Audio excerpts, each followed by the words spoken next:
The industrial disputes act 1947। आपने अक्सर news में या फिर न्यूज़पेपर में पढ़ा होगा कि जो है कुछ किसी कंपनी के एम्प्लॉयज़ ने आज स्ट्राइक पे चले गए, हड़ताल पे चले गए, या फिर कंपनी ने जो है लॉकआउट कर दिया, कंपनी बंद कर दी। या फिर होता है कि आप सुनते होंगे ले ऑफ या रिट्रेंचमेंट वर्ड सुनते होंगे, यानी कि कंपनी ने क्या किया, अपने यहाँ पर छटनी कर दिया, बिना ही इन्फॉर्मेशन के लोगों को अपने हाथ से जॉब से निकाल दिया। तो इससे क्या होता है कि जो एम्प्लॉयर और एम्प्लॉय के बीच में कहीं ना कहीं डिस्प्यूट्स होते हैं, यानी कि वहाँ पर क्या होते हैं, झगड़े होते हैं। और अगर ये इंडस्ट्रियल डिस्प्यूट होता है, यानी कि किसी भी इंडस्ट्री में जब डिस्प्यूट्स होता है तो उससे इकोनॉमी पर जो है नेगेटिव इम्पैक्ट पड़ता है। तो इस डिस्प्यूट को कंट्रोल करने के लिए, इस डिस्प्यूट को रेगुलेट करने के लिए, इसको जो है हारमोनी मेंटेन रखने के लिए इंडस्ट्रीज़ में ये एक्ट जो है पास किया गया था, the industrial dispute act 1947। The capitalist और the employer and the workers या फिर union always had a difference of opinion, यानी कि एम्प्लॉय का अपना ओपिनियन होता है और जो एम्प्लॉयर होते हैं या फिर जो कैपिटलिस्ट होते हैं, जो बिजनेसमैन होते हैं, उनका अपना ओपिनियन होता है। अब दोनों का ओपिनियन जब डिफरेंट रहेगा तो कहीं ना कहीं वहाँ पर कॉन्फ्लिक्ट आएगा, leads a lots of conflicts among and with in both of this group. तो एम्प्लॉयर और एम्प्लॉय के बीच में हमेशा कॉन्फ्लिक्ट कहीं ना कहीं किसी न किसी पॉइंट पे रहता है। और इस टाइप के इशूज़ जो है वो गवर्नमेंट के अटेंशन में आए, फिर गवर्नमेंट ने जो है इसके लिए एक्ट बनाकर पास कर दिया। Clear. This act was formed with the main objective of bringing peace and harmony to industrial disputes between parties and solving their issues in a peaceful manner. तो ये एक्ट किस लिए आया था मेनली, तो जो मेन ऑब्जेक्टिव था इस एक्ट का, ये एक्ट था कि जो इंडस्ट्रियल डिस्प्यूट्स हैं उसको पीसफुली और हारमोनी मेंटेन किया जाए इंडस्ट्रीज़ में, और पीसफुली जो है उसको सॉल्व कर लिया जाए जो भी डिस्प्यूट्स हैं। तो इंडस्ट्री में पीस और हारमोनी को मेंटेन रखना और इंडस्ट्रियल डिस्प्यूट्स को जो बिटवीन पार्टीज़ हैं उसको पीसफुल मैनर में सॉल्व कर लेना, यही जो है इंडस्ट्रियल डिस्प्यूट एक्ट 1947 का मेन ऑब्जेक्टिव था। और ये जो एक्ट है ये केम इनटू फोर्स ऑन 1 अप्रैल 1947। तो ये एक्ट 1947 1 अप्रैल 1947 से एप्लीकेबल हुआ। तो यहाँ पर कुछ इंपॉर्टेंट डिफिनेशंस दिए गए हैं, जिसमें कि दो इंपॉर्टेंट डिफिनेशन सेक्शन 2 के जे में कहा गया है कि industry means any business, trade, undertaking, manufacture और calling of employers and include any calling, service, employment, handicraft और इंडस्ट्रियल ऑक्यूपेशन और एवोकेशन ऑफ वर्कमैन। यानी कि इंडस्ट्री का मतलब कोई सा भी बिजनेस, ट्रेड, अंडरटेकिंग, मैन्युफैक्चरिंग या फिर एम्प्लॉयर जो है किसी एम्प्लॉय को, वर्कमैन को कॉल कर रहा है जॉब के लिए, वो चाहे एम्प्लॉयमेंट के लिए हो, चाहे सर्विस के लिए हो, चाहे हैंडीक्राफ्ट का हो, चाहे इंडस्ट्रियल हो, वो सभी चीज़ इंडस्ट्रीज़ में आ जाते हैं। एवोकेशन का मतलब होता है मायने या फिर हॉबी ऑक्यूपेशन, यानी कि जो छोटा ऑक्यूपेशन होता है फिर अपने हॉबी की वजह से वो जॉब करते हैं, तो एवोकेशन उसको कहा जाता है। तो किसी भी पर्पज़ से आप जो है अगर एम्प्लॉयर जो है एम्प्लॉय को कॉल कर रहा है, उनको जॉब दे रहा है, उनसे काम करवा रहा है, तो वो इंडस्ट्री में आ जाते हैं। क्लियर। वहीं पे इंडस्ट्रियल डिस्प्यूट का मतलब क्या हुआ, सेक्शन 2 के में डिफाइन किया गया है, industrial dispute is any dispute of difference between employers and employers or between employers and workmen or between workmen and workmen which is connected with the employment or non-employment or the terms of employment or with the condition of labor of any person। तो industrial dispute में क्या होता है कि देखिए, industrial dispute में कोई एक बिजनेसमैन तो काम नहीं कर रहा होता है, बहुत सारे बिजनेसमैन जो है वहाँ पर बिजनेस परफॉर्म कर रहे होते हैं। तो एक एम्प्लॉयर का दूसरे एम्प्लॉयर से कोई डिस्प्यूट हो जाना, एक एम्प्लॉयर का अपने वर्कमैन या फिर एम्प्लॉय से डिस्प्यूट हो जाना, या फिर वर्कमैन और वर्कमैन के बीच में ही डिस्प्यूट हो जाना, ये इंडस्ट्रियल डिस्प्यूट्स में आता है। क्लियर। एम्प्लॉयर एम्प्लॉयर के बीच में, एम्प्लॉयर एम्प्लॉय के बीच में, या फिर एम्प्लॉय एम्प्लॉय के बीच में अगर डिस्प्यूट्स हो रहे हैं तो उसको हम इंडस्ट्रियल डिस्प्यूट्स के अंदर लेके आ जाते हैं। ए ब्रो, 1000 रुपीज का इंटरेस्ट आया है। इतना तो मेरे स्लाइड सेविंग अकाउंट पर करने की फॉर्म्स ऑफ इंडस्ट्रियल डिस्प्यूट, किस टाइप के फॉर्म्स होते हैं इंडस्ट्रीज के। पहला, स्ट्राइक। जब इंडस्ट्रियल डिस्प्यूट होता है तो वहाँ पे लोग स्ट्राइक कर लेते हैं। स्ट्राइक मीन्स कि quitting work by A group of worker, यानी कि जब ग्रुप ऑफ वर्कर्स जो होते हैं, जो लोग होते हैं, वो जॉब करना छोड़ देते हैं, काम करना बंद कर देंगे, तो स्ट्राइक कर देना, काम करना। जैसे बैंक में अभी आपने देखा कि बैंक वाले बैंक बंद करके स्ट्राइक पे चले गए, तो उन्होंने काम करना बंद कर दिया। स्ट्राइक जो है कई टाइप के हो सकते हैं। सिंपैथेटिक स्ट्राइक होता है जहाँ पे किसी दूसरे वर्कर को सपोर्ट करने के लिए भी आप स्ट्राइक कर देते हो, तो इस टाइप के स्ट्राइक को हम क्या कहते हैं, सिंपैथेटिक स्ट्राइक कहते हैं।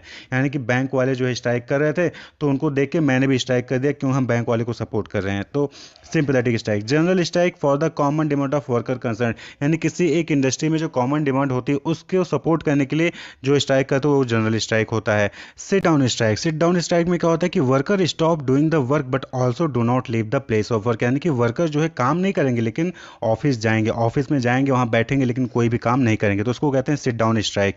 It is also known as tool down और पेन डाउन स्ट्राइक। इसको टूल डाउन यानी कि इस हथियार को नीचे रख देना, या फिर पेन डाउन स्ट्राइक यानी कि अगर आप ऑफिस पर्पज से हो तो वहाँ पे पेन नहीं उठाओगे, आप काम नहीं करोगे, तो सिट डाउन स्ट्राइक हो गया एक तरीके से।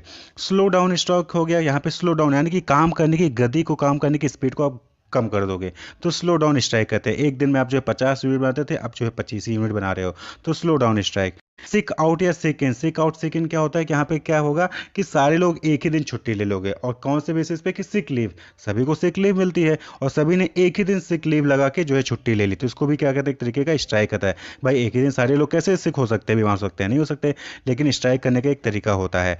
दूसरा है लॉकआउट, लॉकआउट इंडस्ट्रियल डिस्प्यूट में लॉकआउट भी होता है। लॉकआउट यानी step taken by the employer to put pressure on the worker, तो ये नॉर्मली क्या होता है, एम्प्लॉयर द्वारा किया। देखिए स्ट्राइक किसके द्वारा होता है, एम्प्लॉय के द्वारा। लॉकआउट नॉर्मली एम्प्लॉयर के द्वारा होता है। एम्प्लॉयर क्या करता है, लॉकआउट कर देता है, यानी कि वर्कर के ऊपर प्रेशर डालने के लिए कंपनी ही बंद कर देंगे, काम ही नहीं कराएंगे, कंपनी को बंद कर देंगे। Close down the work place until the worker agrees to continue the work on the terms and condition as given by the employer. तो यहाँ पे क्या होता है लॉकआउट में कि जो वर्क प्लेस है, जो ऑफिस है, उसको बंद कर देंगे जब तक कि एम्प्लॉय जो है जो भी कंडीशन एम्प्लॉयर बता रहा है उसके बेसिस पे काम करेगा या नहीं करेगा। अगर नहीं करेगा तो बंद रहेगा, करेगा तो खुलेगा वर्क प्लेस, तो लॉकआउट। तीसरा है घेराव, घेराव यानी कि घेराव कर लेना। जैसे कि अभी आप देख रहे हैं किसान आंदोलन हो रहा है, तो वहाँ पे वो दिल्ली को, विधानसभा को घेराव करते हैं, तो घेराव यानी कि action taken by workers under which they restrict the employer to leave the work premises और रेजिडेंस। तो यहाँ पे क्या होता है, घेराव कर लेना, जहाँ पे भी काम हो रहा है वहाँ पे जो है एम्प्लॉयर को उसी के चारों तरफ से निकलने, बाहर ही निकलने देना, घेराव करके बैठ जाना कि जब तक आप हमारी बातें नहीं मानोगे हम यहाँ से नहीं हटेंगे, हम घेर के रखेंगे इस चीज़ को, किसी प्रेमाइसेस को, ठीक है, तो या आपके रेजिडेंस को, आपके घर को, तो उसको कहते हैं घेराव करना। ये इलीगल एक्ट है, याद रखिए घेराव करना इलीगल एक्ट है। पिकेटिंग, पिकेटिंग क्या होता है, when workers are not allowed to report for the work by deputing some man at the factory, यानी कि फैक्ट्री खुली रहेगी लेकिन आपको रोक दिया जाएगा, आप यहाँ से कॉलेज ऑफिस के अंदर नहीं जा सकते हैं, तो इसको कहते हैं picketing. If picketing does not involve any violence, अगर पिकेटिंग में आप जो कोई भी वायलेंस इन्वॉल्व नहीं होते तो वो जो है लीगल माना जाता है, यानी कि आपको रोक दिया गया है, आप नहीं जा सकते हो क्योंकि आपने एम्प्लॉयर के टर्म्स और कंडीशन को फॉलो नहीं किया, तो पिकेटिंग ये भी क्या है, पिकेटिंग होता है।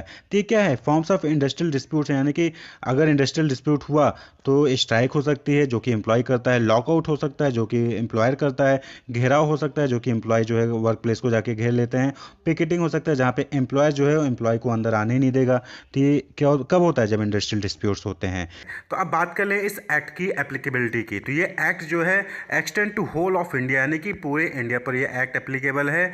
Applies to every industrial establishment carrying on any business, trade, manufacture or distribution of goods and services irrespective of the number of workmen employed therein, यानी कि सभी इंडस्ट्रियल एस्टेब्लिशमेंट्स पे एप्लीकेबल होता है, चाहे वो बिजनेस कर रहे हो, चाहे वो ट्रेड कर रहे हो, चाहे वो मैन्युफैक्चरिंग कर रहे हो, चाहे वो गुड्स और सर्विस को डिस्ट्रीब्यूट कर रहे हो, यानी कि आपके यहाँ पर कितने वर्कमैन जो है एम्प्लॉयड है उससे मतलब नहीं है, चाहे आप एक जो है एक एम्प्लॉय आपके यहाँ काम कर रहे हैं, चाहे 10 एम्प्लॉय काम कर रहे हैं, उससे मतलब नहीं है। अगर आप ये business, trade, manufacture, distribution of goods and services कर रहे हो, किसी भी टाइप का इंडस्ट्री एस्टेब्लिशमेंट है आपका, तो आपके ऊपर ये जो इंडस्ट्रियल डिस्प्यूट एक्ट है ये एप्लीकेबल होगा।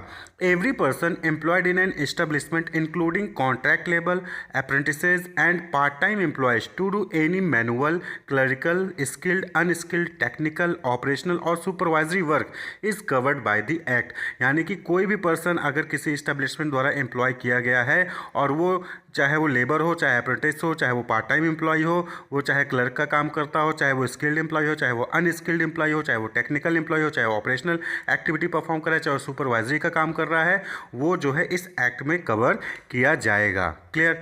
अब बात कर लें इस एक्ट के ऑब्जेक्टिव्स की, यानी कि एक्ट का ऑब्जेक्टिव क्या है। तो मेन ऑब्जेक्टिव आपने पहले ही देख लिया कि इंडस्ट्री में पीस और हार्मोनी को मेंटेन रखना है और जो भी डिस्प्यूट्स हैं उनको पीसफुली सॉल्व करना है। उसके अलावा यहाँ पर अगर हम बात करें तो to encourage good relations between labour and industry industries and provide a medium of settling disputes through adjudicator authorities. तो यहाँ पर मेन ऑब्जेक्टिव क्या हो गया, यहाँ पर इसके जो मेन ऑब्जेक्टिव उसके अलावा जो अदर ऑब्जेक्टिव में आ गए, तो यहाँ पर लेबर और इंडस्ट्री के बीच में एक अच्छा रिलेशन को मेंटेन रखना और जो भी डिस्प्यूट्स होते हैं उसको जो है उसके लिए एक मीडियम प्रोवाइड करना जिससे उन डिस्प्यूट्स को सेटल किया जा सके। To provide a committee for dispute settlement between industry and labour with the right of representation by a registered trade union और by an association of employers. तो यहाँ पर जो है एक कमेटी भी जो है आपको प्रोवाइड की जाती है इस एक्ट के जरिए, जिससे कि आप जो है अपने डिस्प्यूट्स को वहाँ पर रिजॉल्व कर सकें।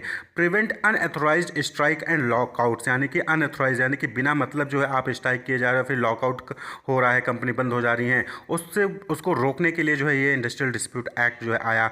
Reach out to labour that has been laid off unrightfully dismissed, यानी कि ऐसे एम्प्लॉयर ऐसे लेबर के पास पहुंचना, ऐसे एम्प्लॉय के पास पहुंचना जिनको ज़बरदस्ती ले ऑफ कर दिया गया है, निकाल दिया गया है, चाहे वो टेम्प्रोरी चाहे परमानेंटली ले ऑफ कर दिया गया है, तो उनको जो है हेल्प करना। यहाँ पर provide labour the right to collective bargaining and promote conciliation. तो यहाँ पर क्या है कि इस एक्ट के जरिए जो है एक लेबर को राइट मिलता है कि वो बार्गेन कर सके एम्प्लॉयर से, और साथ ही साथ कॉन्सिलेशन के लिए भी जो है एक प्लेटफॉर्म उनको जो है यहाँ पर मिलता है इस एक्ट के जरिए।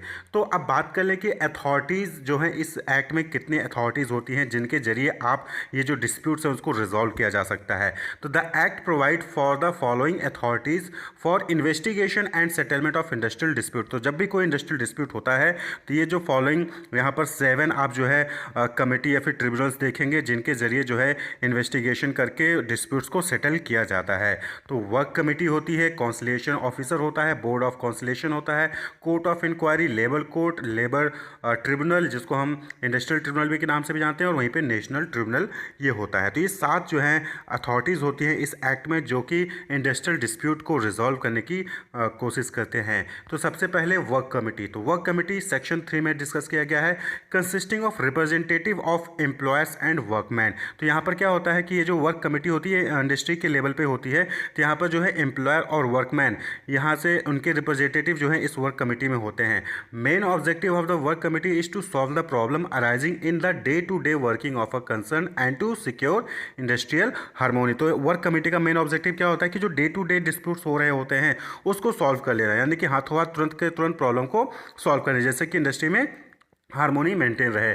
The function of the working committee is to ascertain the grievances of the employees and to arrive at some agreement. तो वर्क कमेटी का मेन रोल क्या होता है कि अगर किसी भी एम्प्लॉयज को कोई ग्रीवियंस है तो उसको तुरंत जो है उसको सुनकर उसको जो है सॉल्व करने की वहाँ पर कोशिश करना। फॉर्म्ड बाई जनरल और special order by the appropriate government in an industrial establishment in which 100 और मोर वर्कमैन आर एम्प्लॉयड और हैव बीन एम्प्लॉयड और any day in the preceding 12 month. तो यहाँ पर क्या है कि ये जो वर्क कमेटी होती है ये नॉर्मली जनरल या फिर स्पेशल ऑर्डर दिया जाता है गवर्नमेंट द्वारा, और ऐसे इंडस्ट्री में फॉर्म करने के लिए दिया जाता है जहाँ पर 100 या 100 से अधिक जो है एम्प्लॉय काम कर रहे होते हैं या फिर पिछले साल में काम कर चुके हों, तो वहाँ पर जो है आपको वर्क कमेटी बनाना होता है। It consist of the representative of employers and workman engaged in the establishment. तो यहाँ पर वर्क कमेटी में कौन कौन होता है, एम्प्लॉयर और एम्प्लॉय जो होते हैं यानी कि वर्कमैन होते हैं उनके रिप्रेजेंटेटिव जो है वर्क कमेटी में होते हैं। वहीं पे दूसरा है कॉन्सिलेशन ऑफिसर, सेक्शन 4 में इसको डिस्कस किया गया है। The appropriate government may by notification in the official gazette appoint such number of conciliation officer as it thinks fit. यानी कि यहाँ पर क्या होता है कि एक कॉन्सिलेशन ऑफिसर जो है वो अपॉइंट किया जाता है गवर्नमेंट द्वारा ऑफिशियल नोटिफिकेशन जारी करके, जहाँ पर वो कॉन्सिलेशन जो ऑफिसर होता है वो जो है उस डिस्प्यूट को एडमिनिस्टर करता है, उस डिस्प्यूट को रिजॉल्व करने की कोशिश करता है। The duty of the conciliation officer is not judicial but administrative. इसका जुडिशियल नहीं बल्कि ये एडमिनिस्ट्रेटिव होती है, यानी कि ऑफिसर जो है रिपोर्ट क्या करेगा, रिपोर्ट जो है वो भेजता है। Hold conciliation proceedings, investigate the dispute and do all such things as he thinks fit for the purpose of inducing the parties to arrive at a fair settlement of the disputes. तो यानी कि ये क्या करता है कि यहाँ पर कॉन्सिलिएशन प्रोसीडिंग करेगा, इन्वेस्टिगेट करेगा डिस्प्यूट्स को, और वो सारी चीज़ें करने की कोशिश करेगा जिससे कि सेटलमेंट हो सके डिस्प्यूट का। The report by the conciliation officer has to be submitted within 14 days of the commencement of the conciliation proceeding or shorter period as may be prescribed by the appropriate government। तो जो report है उस conciliation officer को 14 days के अंदर या फिर उससे जल्दी ही सबमिट करना होता है। The conciliation officer has the power to enter the premises as well can call for and inspect document.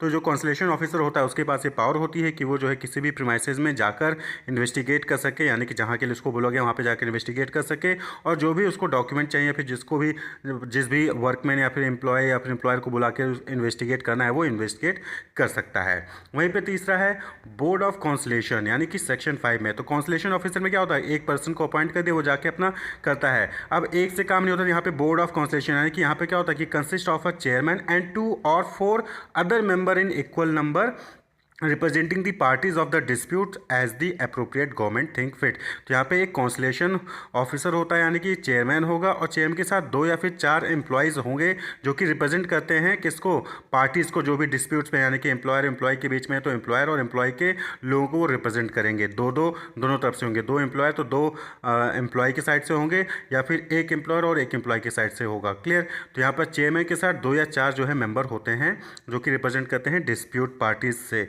Clear. The chairman shall be an independent person. तो जो चेयरमैन होगा वो इंडिपेंडेंट पर्सन हो चाहिए। भाई 2 या 4 जो मेंबर हैं वो तो पार्टीज़ को रिप्रेजेंट कर रहे हैं जो भी डिस्प्यूट्स में हैं, वहीं पे जो चेयरमैन होगा वो इंडिपेंडेंट पर्सन होगा, और वो इंडिपेंडेंट जो पर्सन होता है, चेयरमैन होता है, वो रिपोर्ट और मेमोरेंडम ऑफ सेटलमेंट जो है वो अप्रोप्रिएट गवर्नमेंट को सेंड करता है।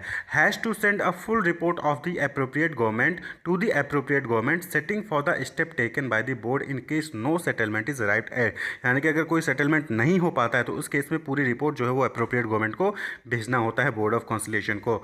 वहीं पे बोर्ड ऑफ कॉन्सलेशन को 2 महीने के अंदर जो है अपनी रिपोर्ट जो है वो सबमिट करनी होती है। Submit its report within 2 months of the date on which the dispute was referred to it. तो जिस दिन से डिस्प्यूट जो है बोर्ड्स ऑफ कॉन्सलेशन को भेजा गया था उस दिन से 2 महीने के अंदर जो है रिपोर्ट को सबमिट करना होता है। उसके बाद है court of inquiry, section 6। The court of consist of 2 और more member, one of whom shall be appointed by the chairman. तो यहाँ पे क्या होता है, कोर्ट ऑफ इंक्वायरी में एक चेयरमैन होता है, और वो चेयरमैन जो है 2 या 2 से अधिक मेंबर को जो है वहाँ पे वो रिक्रूट करता है। Within a period of 6 months the court has to send a report thereon to the appropriate government from the commencement of its any inquiry. तो जिस दिन से इंक्वायरी शुरू करता है उसके 6 महीने के अंदर कोर्ट ऑफ इंक्वायरी को जो है अपनी रिपोर्ट जो है अप्रोप्रिएट गवर्नमेंट को भेजनी पड़ती है, और इस पीरियड को जो है वो एक्सटेंड भी किया जा सकता है, इसको मैंडेटरी नहीं है। तो कोर्ट ऑफ इंक्वायरी यहाँ पर क्या होता है कि एक चेयरमैन होगा, और चेयरमैन जो है 2 या 2 से अधिक मेंबर को जिसको वो चाहे वो वहाँ पर रिक्रूट कर सकता है, कोर्ट ऑफ इंक्वायरी। वहीं पे देन आता है labour court. Labour court section 7 में डिस्कस किया गया है।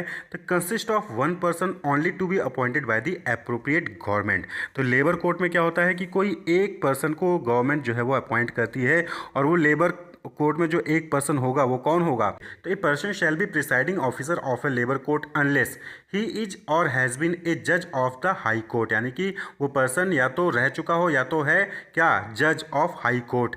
ही has for a period of not less than 3 years been a district जज और एन एडिशनल डिस्ट्रिक्ट जज। यानी कि जो पर्सन है वो या तो 3 साल के लिए, कम से कम 3 साल के लिए डिस्ट्रिक्ट जज रह चुका हो, या फिर एडिशनल डिस्ट्रिक्ट जज रह चुका हो, या फिर he has held any judicial office in India for not less then 7 years। यानी कि उस पर्सन ने कम से कम 7 साल के लिए किसी जुडिशियल ऑफिस पे जो है काम कर लिया हो, या फिर he has been the presiding officer of a labour court constituted under any provincial act और state act for not less than 5 years। यानी कि कम से कम 5 साल तक के लिए प्रिसाइडिंग ऑफिसर के रूप में उसने लेबर कोर्ट में काम किया हो, और साथ ही साथ ही must be an independent person and must not have attend the age of 65 years। यानी कि उस पर्सन का उस इंडस्ट्री से कोई भी लेना देना ना हो, और साथ ही साथ उसकी एज 65 years से ज़्यादा ना हो। तो यहाँ पर जो है वो लेबर कोर्ट में वो person appoint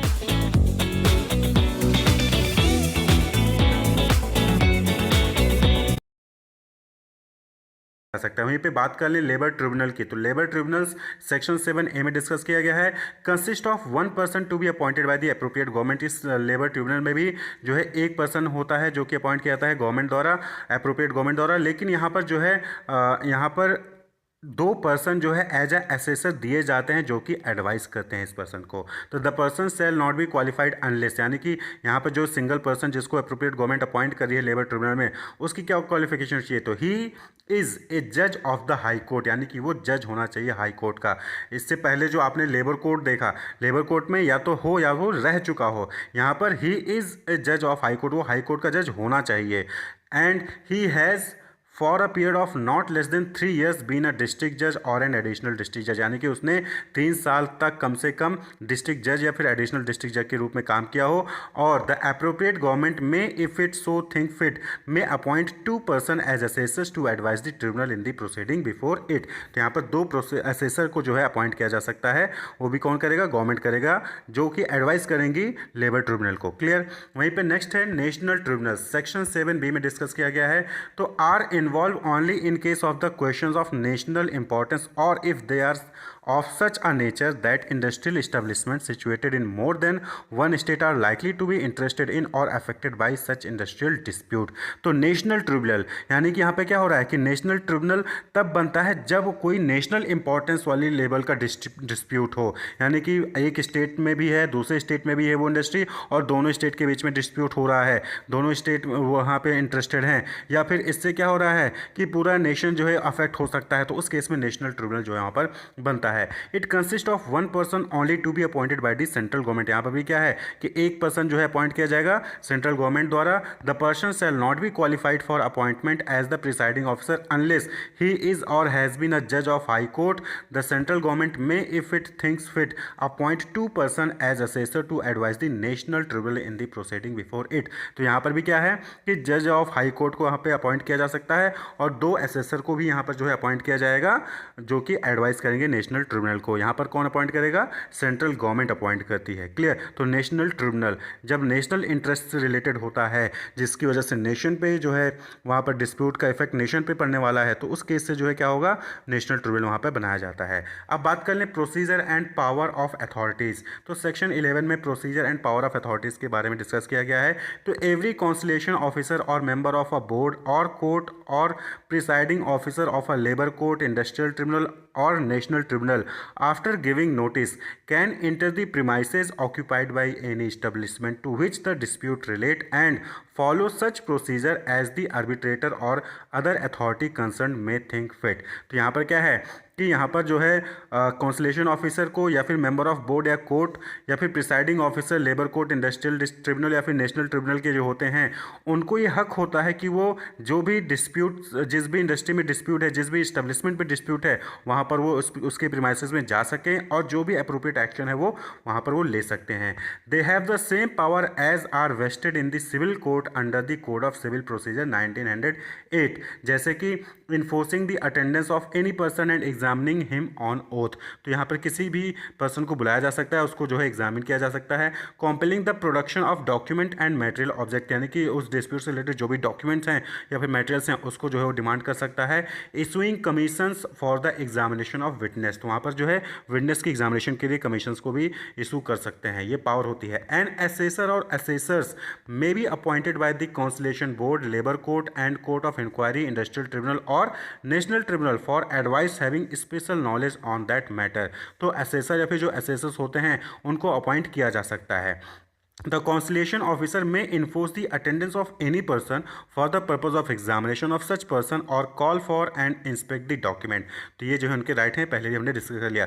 The conciliation board, labor court and court of inquiry, industrial tribunal और national tribunal has the full power to determine to what extent, by whom or subject to what condition cost are to be paid। यानी कि जो भी cost होगा वो कौन पे करेगा, कितना पे करेगा, कैसे पे करेगा, किस एक्सटेंट तक पे करेगा, वो डिसाइड कौन करेगा, वो इन अथॉरिटीज़ को वहाँ पर उनके पास पावर होती है। क्लियर। अब बात कर लें कि person on whom settlements and awards are binding. तो सेक्शन 18 में इसको डिस्कस किया गया है। देखिए अवार्ड्स या सेटलमेंट का मतलब कि जो भी डिसीजन आया है उसको कौन फॉलो करेगा। Settlement and awards are binding on all the parties under the agreement arrived at between the employers and workers in the course of conciliation proceeding. तो जो कोर्स ऑफ कॉन्सुलेशन प्रोसीडिंग था उसमें जो भी सेटलमेंट होता है, जो भी अवार्ड होता है, उसको सभी लोग जो पार्टी डिस्प्यूट्स में हैं, चाहे वो एम्प्लॉयर हो चाहे वर्कर्स हो, उनको फॉलो करना पड़ेगा, उनको मानना पड़ेगा। N arbitration award is binding on the concern parties of the agreement who refer the disputes to arbitration on all other parties who are summoned to appear in the proceeding as parties to the disputes। यानी कि वो सभी लोग, इन दोनों को तो जो dispute में थे, जिनके बीच में डिस्प्यूट था, उनको तो फॉलो करना ही है, साथ ही साथ उसके उस डिस्प्यूट में अदर पार्टीज जिनको समन किया गया था उनको भी जो है इस अवार्ड को या फिर सेटलमेंट को बाइंड हैं, वो उनको भी फॉलो करना पड़ेगा, मानना पड़ेगा। क्लियर। अब अगर ये सेटलमेंट या फिर जो अवार्ड है उसको आप नहीं मानते हो तो वहाँ पर जो है आपको पेनल्टी देनी पड़ेगी। सेक्शन 29 में इसको डिस्कस किया गया है। पेनल्टी क्या है? Punishable with imprisonment extending to 6 month और विथ फाइन और with both plus an additional fine of ₹200 per day if breach continues after conviction. तो यहाँ पर क्या है कि जब आपको सेटलमेंट हो गया, जब अवार्ड हो गया यानी कि डिसीजन हो गया और आप फॉलो नहीं करते हो तो उस केस में आपको जो है 6 महीने की जेल हो सकती है, साथ ही साथ आपके ऊपर फाइन भी लगाया जा सकता है या फिर दोनों चीज़ें। और साथ ही साथ एडिशनल फी जो है ₹200 पर डे आपको देना पड़ेगा जब तक कि आप उसको फॉलो नहीं कर रहे हैं। क्लियर। वहीं पे सेक्शन 26 के 1 में कहा गया है कि इलीगल स्ट्राइक्स बाय ए वर्कमैन। अगर आप इलीगल स्ट्राइक करते हो, आप एम्प्लॉई हो किसी भी ऑर्गेनाइजेशन में और आप जो है इलीगल स्ट्राइक करते हो तो उस केस में आपके ऊपर फाइन लगेगा। क्लियर। क्या फाइन लगेगा? इम्प्रिजमेंट ऑफ 1 मंथ एंड और फाइन अप टू ₹50, ₹50 का फाइन और प्लस आपको जो है 1 महीने की जेल वहाँ पर हो सकती है अगर आप इलीगल स्ट्राइक करते हो। वहीं पे सेक्शन 26 के 2 में कहा गया है कि इलीगल लॉकआउट, अगर एम्प्लॉयर है वो बिना किसी नोटिफिकेशन के जो है अपने कंपनी को बंद कर देता है, अपने इस्टेब्लिशमेंट को बंद कर देता है तो उस केस में उसको 1 महीने की जेल और 1,000 का फाइन या फिर दोनों ही लगेगा। वहीं पे सेक्शन 28 में कहा गया कि financial assistance to a strike, यानी कि किसी स्ट्राइक के लिए अगर कोई फाइनेंशियल असिस्टेंस दे रहा है तो उस केस में भी जो है वहाँ पर फाइन लगेगा। Any person who knowingly expend or applies any money in direct furtherance or support of any illegal strike और लॉकआउट तो उस केस में जो है वहाँ पर 6 महीने की जेल और प्लस 1,000 का वहाँ पर फाइन या फिर दोनों ही उसके ऊपर लगेगा। वहीं पे सेक्शन 25 के क्यू में कहा गया है कि ले ऑफ और रिट्रेंचमेंट विदाउट प्रायर परमिशन, यानी कि अगर जो कंपनी है, इस्टेब्लिशमेंट है, वर्क जो एम्प्लॉयर है वो ले ऑफ करता है फिर रिट्रेंचमेंट करता है बिना किसी प्रायर नोटिस के तो उस केस में वहाँ पर जो एम्प्लॉयर है उसको 1 महीने की जेल और प्लस 1,000 का फाइन या फिर दोनों में से कोई एक जो है उसके ऊपर